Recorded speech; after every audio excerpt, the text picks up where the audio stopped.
โอเคสวัสดีสวีดัตนะเพื่อนสำหรับคลิปนี้ก็จะมารีวิวฮีโร่ที่ได้รับการปรับใหม่นั่นเองนะทุกคนก็คือもっともっともっと楽しませろでタッチもタッチもタッチももっともっと楽しませろいいぞシャータッチもシャータッチも敵らの剣敵らの剣正しい呼吸を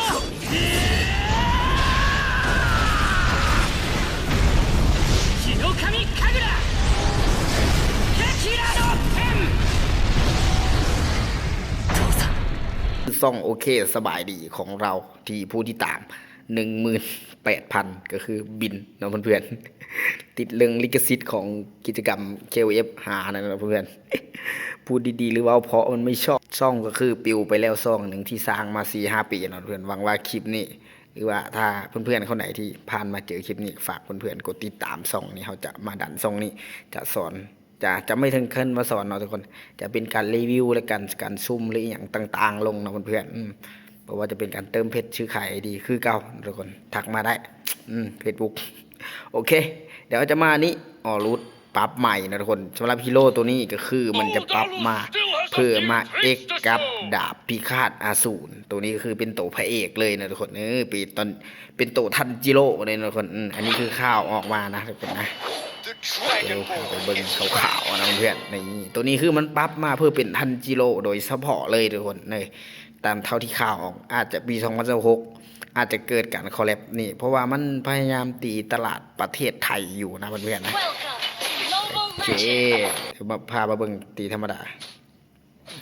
ท่าหนึ่งกดแล้วตึกนี่เป็นได้ทุกคนเป็นได้ท่าหนึ่งเดี๋ยวมาเบิ้งอันติทุกคนตึมนี่คือวอทุกคนคือวอไอตัวเอกดาบพิฆาตอสูรนะทุกคนตึกนี่มีการสไลด์ใส่อีกแล้วทุกคนตีแล้วกันอันติตึมนี่เป็นได้เดี๋ยวมารอรุ่นนะเพื่อนๆหลังจากที่ว่าผ่านไปคลิปอายจะมีผลบ่นี่ลายลำเป็นบ่อันนี้คือโตทันจิโร่นะจ๊ะมีคนจะมาจับกับพี่ไหมเพื่อนๆว่าไอโตนี้มันจะเป็นทันจิโร่จริงไหมเห็นข่าวต่างประเทศนะเพื่อนๆนะปึ๊บเดี๋ยวจะสอกมาให้เบิ้งนะทุกคนปึ๊บอันนี้คือมันมีแผนในการคอลแลบอยู่แล้วแต่ตัวนี้มันจะเป็นตัวเอกเลยแหละทุกคนปึ๊บนี่ตัวแรกนี่ก็จะเป็นอารูกาแต่บอแมนนะทุกคนตัวนี้คือเท้าชื่อข้าวก็คือตัวนี้เลยแหละทุกคนลำสุริยันบทุกคนปุ๊บตึงเดี๋ยวจะไปหาซอกคลิปแปะมาให้เบิ้งนะเพื่อนปุ๊บปุ๊บตึงบัวได้เบิ้งดนแล้วก็เริ่มเลยนะเพื่อนคลิปนี้ก็ถ้าเพื่อนๆอยากให้พูดเป็นภาษาไทยก็เดี๋ยวคลิปหน้าจะมาลองพยายามทุกคนพยายามพูดเป็นภาษาไทยช่วงนี้จะเพื่อนๆฟังไทยหรือแบบเล่นเกมนี้เยอะนะเพื่อน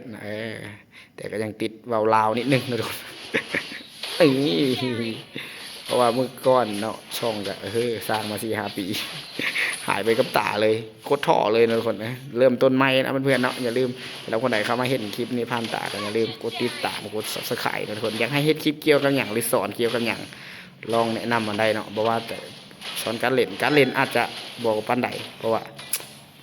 ไม่เท่าไหร่ถ้าสอนเล่นนะเพื่อนเพราะว่าพี่ก็เล่นไม่ค่อยเก่งแต่ว่าแนะนำแนวทางได้นะทุกคนนะนี่